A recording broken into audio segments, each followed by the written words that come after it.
Righto, welcome to Captain Dorja's Armory. I'm Captain Dorja, and I'm coming at you from the test server. And the reason why I'm on the test server right now is because I needed my World of Tanks garage. And the server went down, and I think it's because patch 8.5 might be coming out. It's already out on the EU server, and it's coming out soon on the North American server, and so I wanted to get these replays made before the client updated and risked breaking them even more. So, to get my garage stuff, I'm using the test server. Right, well, at the end of my last video, I said I was going to do a T95 video, and that's a T95. We're going to be taking a look at a match on Abbey. I think it was like my second or third match in the T95. I don't have very many games in it yet. Still learning how to play it. It's not fully upgraded. I have it in my live server configuration right now. I have the Trax engine, radio, and 120mm gun. Don't have the 155 yet. I can have it on the test server, but I don't have it in the game. This 120mm gun is still pretty good. 240 pen, 400 damage, almost 7 rounds per minute. .38 accuracy is alright. It ain't great, but it's alright. 2.1 aiming time is pretty good. My T95 has a gun rammer, a gun laying drive, and a toolbox fitted on it. Gun rammer, rate of fire is always important. Aiming time is also good. In the toolbox, it was a toss-up for me between improved ventilation and a toolbox, and I went with the toolbox because this thing is just going to get track damage city. I want to be able to get my tracks back up instantly, and my live server crew is a little better than this because I hadn't even unlocked the T95 yet when the test server was mirrored. So my live server crew is a little better than this. You'll see in the replay, my commander's Sixth Sense goes off. He doesn't have Sixth Sense during this mirror, but I'm yet to have a 100% repair crew on this thing. So I went with the toolbox over the vents. And besides, it's not like I'm never going to make this thing mobile, and it's not like the vents would help with the rate of fire and the aiming, but honestly, I thought the ability to get my tracks back up quickly would probably get me out of more trouble than the ability to fire a nanosecond sooner. So, toolbox it is. And, well, in this replay, we're going to look at what the T95 can do, and its gigantic Achilles heel. This thing's a committophobe. It's afraid of commitment. And we'll take a look at why. So here we are, a standard battle on Abbey with the T95. A lot of tier 9s in this match.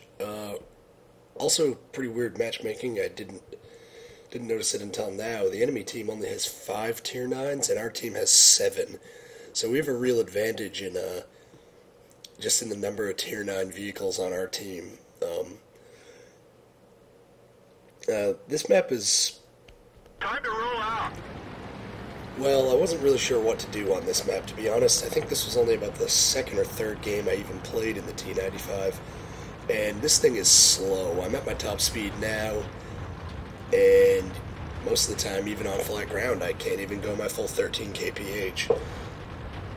So I wasn't really sure what I wanted to do. I wasn't sure if I wanted to camp somewhere like that Jagdpanther and just stay in the base and defend it, because as of late I have noticed a real nasty tendency to either completely abandon the center of this map or noob rush everyone into the center, and in both of those cases you need base defense. But I decided to go for it, and I'm going to go onto the 8 line, and I'm just going to speed things up here because this T95 is seriously slow. I decided to go down the 8 line, and a big part of why I decided to go down the 8 line is we've got a Tier 7 tank destroyer. I'll go down at normal speed while we shoot at this T-29. Right, so you can probably tell from my damage and my rate of fire, I do not have the fully upgraded gun. I still have the gun off the T-28, the 120 millimeter gun. It's still a pretty good gun, but there's an E75 ahead, so it would be awful nice if I had the higher penetration of the 155 millimeter. Now, one thing that I will say about the 120 millimeter is the rate of fire with it on the T95 is really good. It definitely makes up for its lack of alpha damage with damage per minute, but it doesn't have that fear factor, and that's something that the T95 really needs, because it's just so unmaneuverable. To be able to just scare people into not coming after you is pretty nice. And as soon as I fire one shot, I can't do that, because they know that they say, oh, 400 damage, he's not upgraded. So I pulled up onto that slope right there because the enemy has 2 very large artillery, and this thing is a giant arty magnet. So that would at least give me marginal cover. I was hoping to get a shot at that T-29 again and finish him off. But I see the E-75 moving up. I see the other people that came with me dying, and I decide that I need to move up and engage. Now, the 5120, I don't know what he was doing down here. French tanks with the autoloader are very bad at holding a fixed position because they fire their clip, and then while they reload, they can't do anything to prevent you from attacking. So fixed position defense is not what an AMX 5120 or any autoloader tank is good at. So in contact, T95 AT, no big deal. Arty hits him, I finish him off. The C75 though, it's going to be a problem. I go for a side shot on him, but he angles back before I can get it in, so it's track seated. I'm very conscious of their artillery. I'm trying to get into some sort of partial artillery cover here. There you can see bouncing off the E-75's lower plate. Very well armored tank. Go for another lower plate shot, bounce again, and an M103 shows up. And at this point, I'm thinking this is really bad. Nice shot. At least I can more easily pen him. The But commander is hit. I'm just going to pause this real quickly right now. I'm in a terrible spot. I'm flat-footed in the open with an S51 and an SU-14, and there's a pair of Tier 9 heavies in front of me. I would have liked to have gotten over to a position somewhere near where my aiming reticle actually is. That way I could have had some partial artillery cover, but I'm too slow to get there, and the arrival of the M103 was really disconcerting as well, because honestly, in this thing, even without the upgraded gun, I'll 1v1 an E75 any day of the week. I don't care. But I don't want to 1v2 against an E75 and an M103 while I'm under their arty. They can just track me and let the arty kill me. The E75 can engage me while the M103 takes my flank. Like, the possibilities for them are endless, and the possibilities for me, well, there's really only one, and that's to die. And as you can see, I've just lost 1,350 health in very short order. Now, this is where our artillery start to come in as absolute rock stars. And our SU-14 gets a kill right there, which is good, because he had accidentally team killed our T-54 E1. But if you look at the M103, almost all the damage he's taken has been from arty, and I've put one shot into the E75, but I just cannot penetrate his lower plate, and they keep tracking me. Artillery is fully focused on me. Luckily for me, my armor, even on the sides, is thick enough and angled enough that almost all of these shots are bouncing. And this is where the E75 sort of makes his fatal mistake. He decides to engage and just sit there and fight. But I've got higher DPM than him. He's showing me his side armor, and he got nuked by artillery. So the E75 is dead. I'm on 138 health. I'm still in the open, and there's still an M103 in front of me.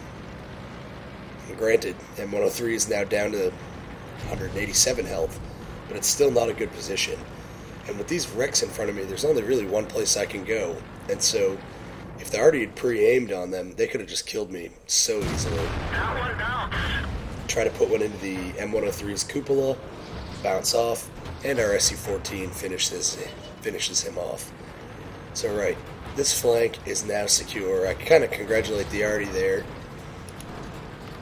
But like, look at the front of this thing. Look at how many shots I took. Track hits, mantlet hits, they were bouncing off my lower plate, already splashing all around me. And at this point, I'm going to go for it. Go for it at 12 kilometers per hour. This thing is just unbelievably slow. Oh, excuse me. God, I've been awful sick the last couple of days. Now, there's that T95 that we punished earlier. Basically, give it up. We'll take the rest of his health. So, with this T95, I think the key to success is going to be to find a place like this and just commit. Because the way this match went, when I saw those two guys from our team come down here, it was a tier 7 TD with a crappy gun and no armor, and a French tank. That's not a good way to hold this position, especially with an enemy team with things like 2 E75s. So, I had a couple of options. I could have stayed back in the B8 area, just on our side of the line, and tried to hold them there. But I really prefer my defenses to occur as far away from the base as possible.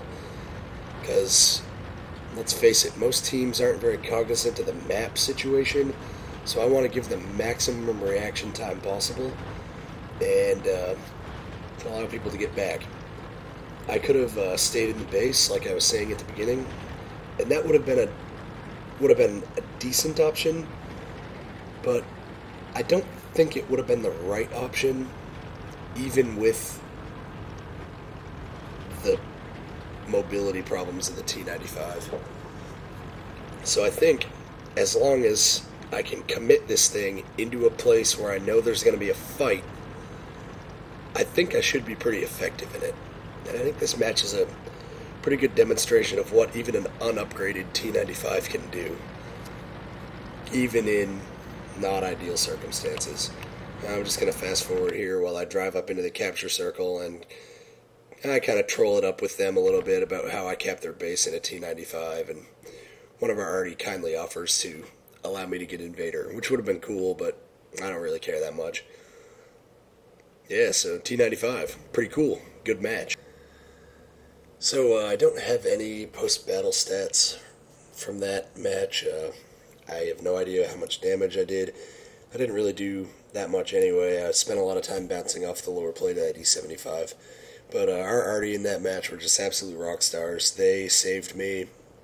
They did quite a bit of damage on the other flank. So mad props to our two arty drivers. They knew their business. Before the replay, I said that the T95 is a committophobe.